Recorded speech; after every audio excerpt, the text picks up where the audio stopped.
These are the Anker Prime 200 watt and the Anker Prime 250 watt. These are not your normal power banks. And they aren't designed to be the most thin and easy to carry power banks.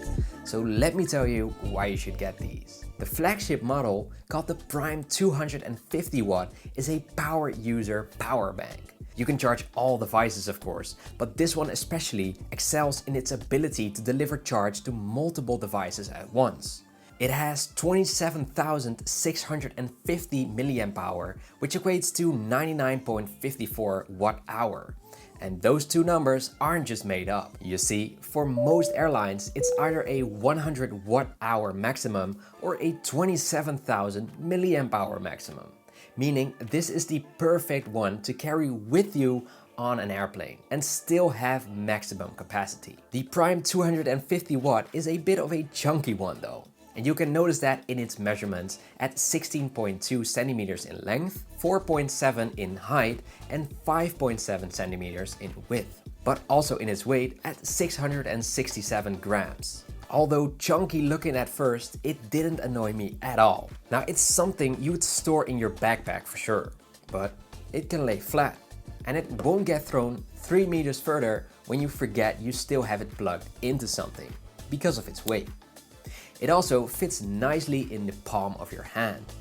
Its design is obviously very beautiful, looks very stylish and has an overall premium build. At the bottom, we'll find the connection for the 100 watt charging base, which is sold separately. At the side, there's only one button which will be used as a power button, but also to navigate through the different menus. And that brings me to the screen at the front. We all know how annoying it is, especially with power banks, that when you want to use it, it's probably empty. So it's awesome to see that you can just press a button here and check the percentage. That alone would be a major factor for me when comparing power banks. But then when you're charging a device, you can see how much time you have left if you keep charging like you currently are and at what speed you are outputting. And if you set up the app, which I highly recommend because it grants access to all kinds of added features as well, you can even see how many times you can charge that specific device with the battery left. On the app, you can once again see the battery percentage, the output and input, the temperature, and a lot of settings. The app was very easy to set up and the product was detected within only a few seconds. A very pleasant experience compared to a lot of other product apps. One funny little extra with this one is the Find Device setting, which will use the onboard speaker to emit a sound, making it easier to find this one. For this, Bluetooth must be kept on though. And since Bluetooth will be turned off after a while automatically, to save some battery, you might want to tweak the Bluetooth auto broadcast setting as well while you're there, which will let you decide at what time Bluetooth functionality must be on this device. So let's say during the entire day, and it will shut off during the night to save a little bit of extra battery. The app will also allow you to update its firmware, which is always welcome.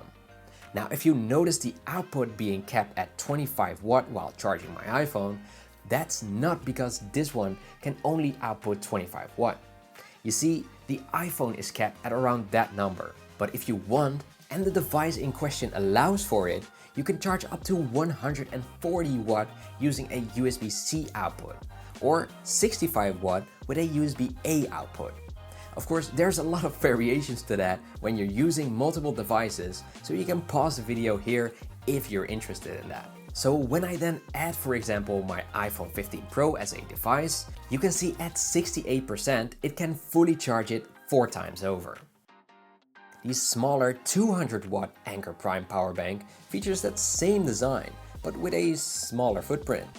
Its measurements are 12.7 centimeters in length, the same 4.7 in height, and is 5.5 centimeters in width.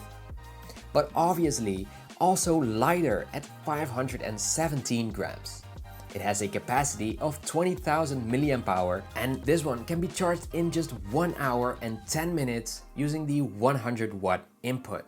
Once again, it has different capacities regarding the output when there's multiple devices connected, but the main point being that this one can output 100 watt on one port instead of the 140 on the Anker 250 watt.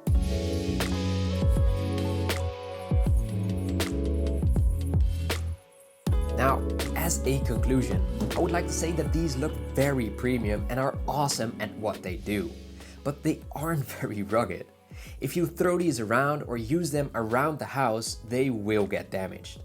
And since they look so good, every imperfection is very noticeable. That is also its only downside. Yes, they come with a carrying pouch, but these power banks are almost at the level of an iPhone, where I would need a case because I'm very careful with them and I don't want to get them damaged. I also cannot use the carrying pouch while using them because the heat cannot escape in that way. Thus, it wouldn't be recommended. So Anker, if you are watching, maybe that's a good upsell idea. Sell cases for your power banks to make them more rugged. I use them to charge my iPhone because I was draining the battery while filming the drop test video, and even by laying them on the ground, I was able to damage them slightly. That also counts for its front. It looks great, but it's a fingerprint magnet, and one accidental drop and I believe it won't be pretty. But if you only take this with you while working on a table, on a flight, or even on a couch, the chances of that happening are quite slim. Nonetheless, something to note. What do you think of these power banks? Would you need the capacity it offers? Let me know in the comments down below. By the way, have you seen either of these videos? If not, click on one of them and I'll hope to see you there.